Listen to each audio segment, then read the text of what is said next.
Bienvenidos a Ciencia Abierta, un ciclo de entrevistas con destacados profesionales de la Facultad de Ciencias Biomédicas de la Universidad Austral, en el que vamos a debatir el rol de la ciencia y la salud en el país. En esta oportunidad vamos a entrevistar a Constanza Echevarría, licenciada en nutrición y profesora de la Facultad de Ciencias Biomédicas de la Universidad Austral.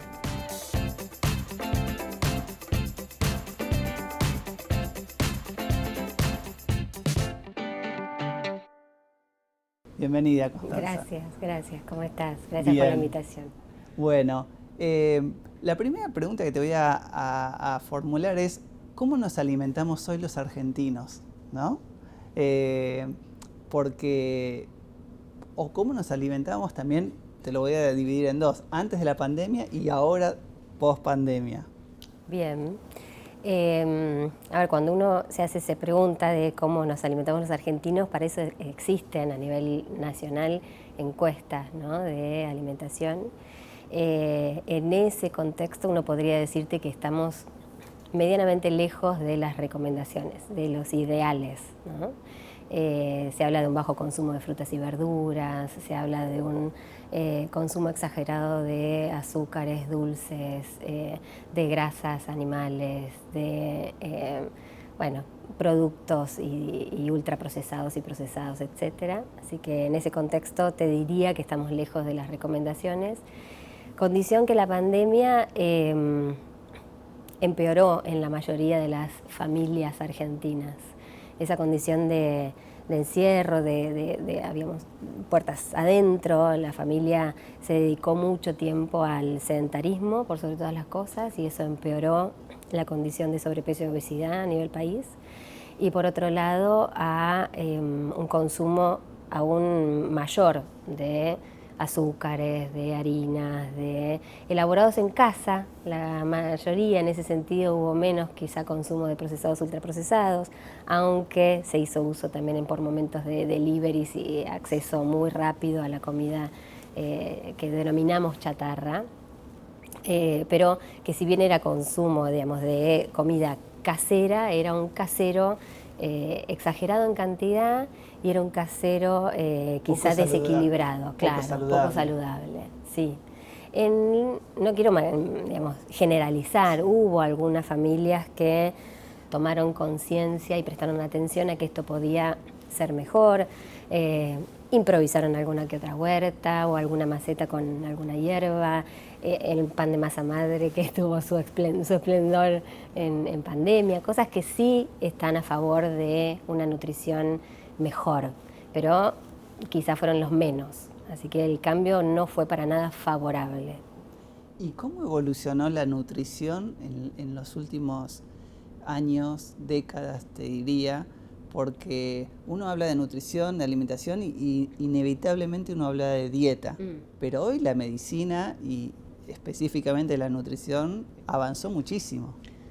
Avanzó mucho, felices de que eso pase. Quienes somos apasionados de la profesión, la verdad que nos pone muy contentos que la profesión esté evolucionando y especializándose. Ha habido muchas eras de la nutrición, si uno lo quiere llamar, o épocas de la nutrición, pasando por todos los ámbitos, ¿no? Veníamos de una condición de posguerra, hambruna, carencia, pasamos a los excesos, a la mesa familiar, la abundancia, y después aparecieron las dietas, estas que vos llamás, que a nosotros la verdad que la palabra dieta encima no nos gusta, pero por ese uso que tiene la dieta, ¿no? La palabra dieta tiene una connotación de restricción. Quien habla de dieta generalmente lo vincula a una cuestión restrictiva o a un modo específico de dieta pautada, estructurada, y estamos queriendo hacer conocer que nutrirse va mucho más allá de llevar adelante una dieta, no pasa por una dieta, ¿no? Es un plan de alimentación dirigido a una persona en particular, digamos, y entonces es totalmente distinto. En esas épocas de dietas de moda, lo que hubo como repercusión, y sigue estando a full el modo dietas de moda, cada vez más, te diré, inclusive en esto de las redes sociales y que la masificación de las indicaciones, hubo justamente, y sigue habiendo, consecuencias absolutamente negativas de ese modo de dieta restrictiva o dieta desequilibrada o dieta X, sabemos no se ajusta a las recomendaciones de salud de ninguna persona y excepto que esté hecha bajo condiciones absolutamente específicas, tiempos cortos, donde haya habido estudios científicos que demuestren que para esa condición ha sido con resultados favorables, después no se puede extrapolar esa dieta a la población en general y que esté publicada en redes sociales y que entonces todos se pongan en modo dieta X, por no decir ninguna en particular, porque no quiero hablar de una dieta en particular, hay muchas, pero son restrictivas y no ajustadas a la persona. Entonces no son dietas que traigan beneficios para la salud. Y la medicina también se ha ampliado en forma, digamos, muy específica, muy de precisión. Eso pasa también con la alimentación, con la nutrición, ¿no? Sí. Eso también, por suerte, está pasando a nivel de la ciencia de la nutrición en dos aspectos, ¿no? Desde lo que tenga que ver con la profesión en sí y lo académico o profesional, lo que pasa con la nutrición es que están surgiendo las subespecialidades. La experiencia que haga un licenciado en nutrición en el posgrado hace que sea un profesional especializado en un área terapéutica en particular. Y eso hace que la atención sea absolutamente mejorada y especializada y perfeccionada por ese profesional. Ejemplo, un licenciado en nutrición experto en patologías gastrointestinales o un profesional de la nutrición especializado en diabetes, por decirlo de una manera, ¿sí? Entonces la atención del paciente es absolutamente por un profesional experto en el tema. Es lo mejor que le puede pasar al paciente, que finalmente es lo que todos queremos, y hace que el profesional pueda especializarse y dirigirse hacia cursos y formaciones de posgrado solamente en esa área, y eso es fantástico. Entonces está pasando eso con la nutrición. Eso del lado académico o profesional. Y desde el lado paciente se percibe también con mucha más precisión la indicación. Está yendo hacia una indicación más personalizada, más ajustada a las individualidades de cada persona, y eso también es muy bueno para la profesión. Eso y para sería el paciente. la nutrición. Nutrición de precisión o nutrición personalizada, que acompaña o es una de las ramas de lo que es la medicina de precisión, que más allá de las variables estándares que conocemos siempre o que averiguábamos siempre cuando queríamos diagramar un plan de alimentación para una persona, donde veíamos, no sé, peso, talla, antecedentes, laboratorio, parámetros generales. Hoy se está profundizando en todas esas variables que sabemos que pueden modificar la respuesta o la indicación terapéutica a cada persona, incluyendo, si vamos a hablar de la máxima precisión que hoy tenemos disponible, condiciones, digamos, de predisposición genética. Entonces se estudia la predisposición genética de una persona a través de secuenciación de su ADN con una muestra de saliva, por ejemplo, y en pos de esa predisposición genética se adapta el plan terapéutico, porque no todos necesitamos las mismas recomendaciones tal cual, o no todos respondemos de la misma manera. Sea de saliva, si estamos hablando de genoma, si estamos hablando de microbioma, por ejemplo, se estudia materia fecal, donde también se ve la predisposición a enfermedades vinculado a la microbiota que tenga cada individuo. Wow. Es alucinante. Claro, porque es sí. específico. Sí. Uno va a un camino de precisión absolutamente la mejor indicación para cada consultante. Bueno, entonces es la importancia de la nutrigenética, lo que estamos viviendo hoy. Sí, que tiene una doble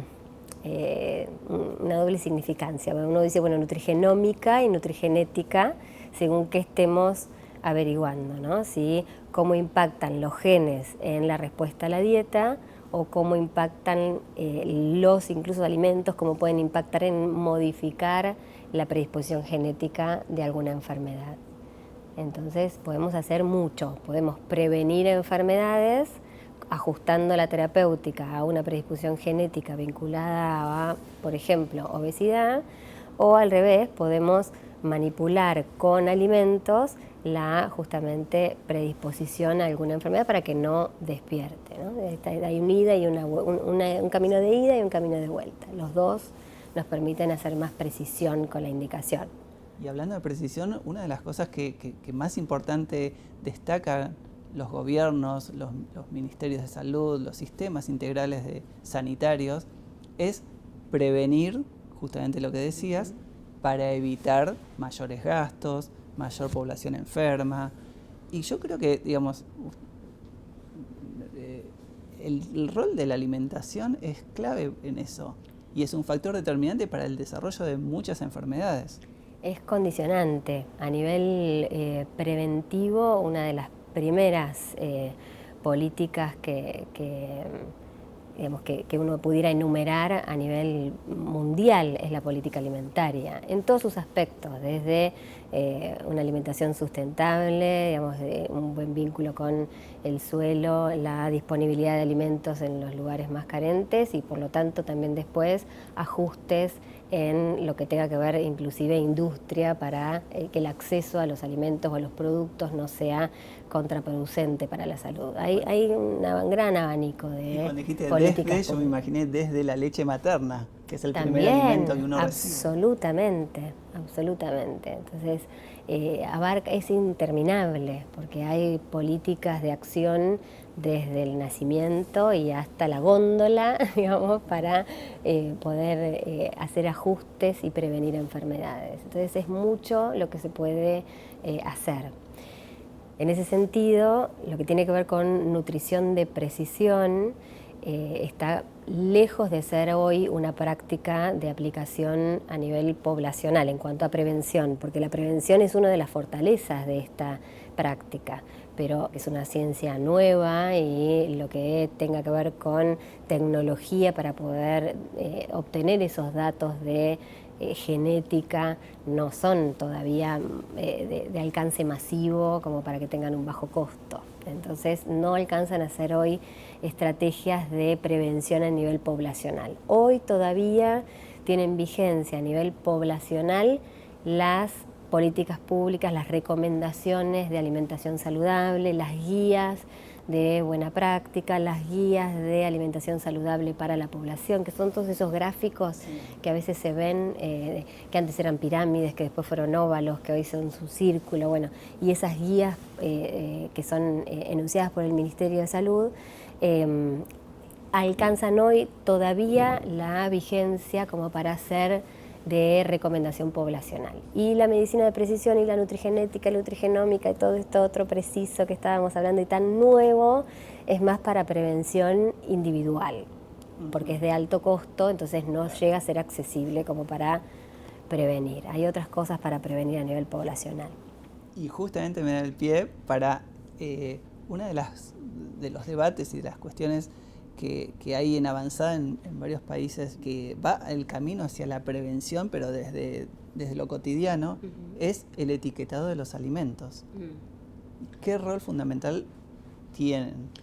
Fundamental, te diría esencial, porque nos es hoy muy dificultoso educar en nutrición. Nosotros, como profesionales de la nutrición, somos educadores en nutrición también, ¿no? Educamos sea al alumnado o educamos a la población, ¿no? Para que haga una buena elección de sus alimentos.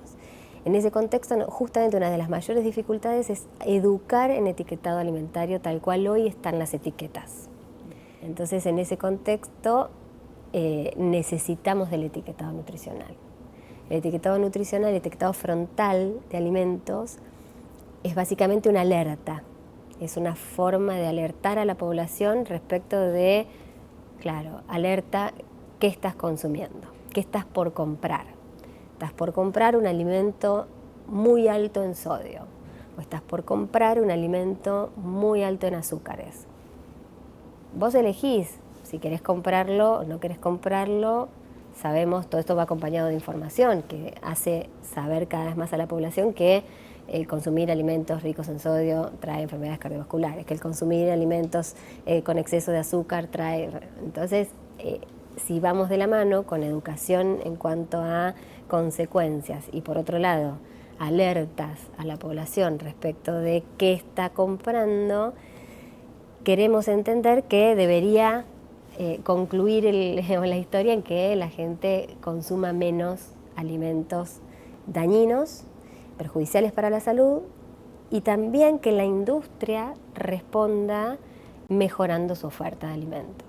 Te quería preguntar sobre la bulimia y la anorexia en este contexto.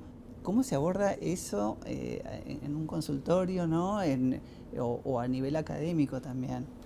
Bien, es otra de las grandes áreas de la nutrición que también va en incremento, que asusta si miramos números, porque independientemente del sexo es una condición que está en incremento, ¿sí? Y asusta porque se da en edades cada vez más tempranas. Entiendo que por supuesto también hay mucho y mucha, no quiero decir la culpa, pero mucho del efecto causal o responsabilidad que puede haber sobre eso, sí son las redes sociales, son los medios. En principio algunos programas, por supuesto, siempre la silueta, pero se está un poco empezando a querer cambiar, ¿no? A ampliar la mirada, que no solamente el delgado es el bien visto, digamos, todos están teniendo oportunidad y eso está bárbaro, pero de las redes sociales, incluso en los adolescentes, o en estas edades más tempranas, por eso digo que son cuando primero acceden a las redes, hay mucha idealización todavía del cuerpo, de la delgadez, del modo fit, a excesos, ¿no? A niveles exagerados que sabemos son perjudiciales para la salud. Sí, porque lejos de promover el bienestar social, lo que hacen es incrementar o negativizar una patología que puede ser muy peligrosa para la salud. Sí, si hay adolescentes o personas, digamos, porque es una edad donde más lábil están desde la manipulación externa también, desde la conducta, ¿no?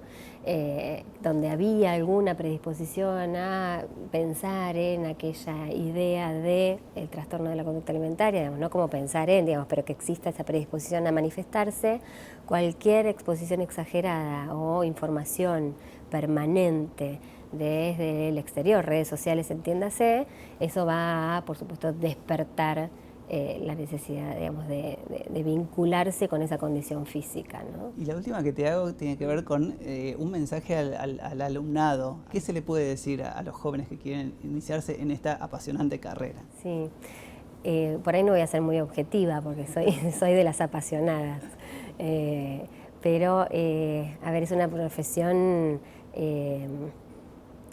que tiene todavía un campo de acción inclusive desconocido, te diré, que es una de las profesiones que a futuro va a tener mucha más relevancia y repercusión, porque habíamos hablado, todo pasa o termina tocando áreas de la nutrición.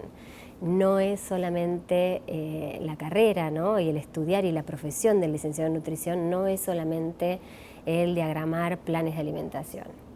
Es política alimentaria, es etiquetado, es política pública, pautas sociales para mejorar la salud de la población, hasta la subespecialización de patologías y la especialidad en alguna área específica y la nutrición de precisión. O sea, es una cosa maravillosa.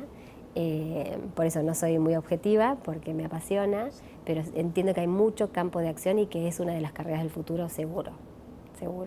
Bueno, como una próxima entrevista, porque se nos agotó el tiempo, sí, pero no los temas, así que te vamos a invitar en otro ciclo. Gracias. Muchas gracias, Constanza. No, a ustedes por la invitación. Y seguimos la próxima.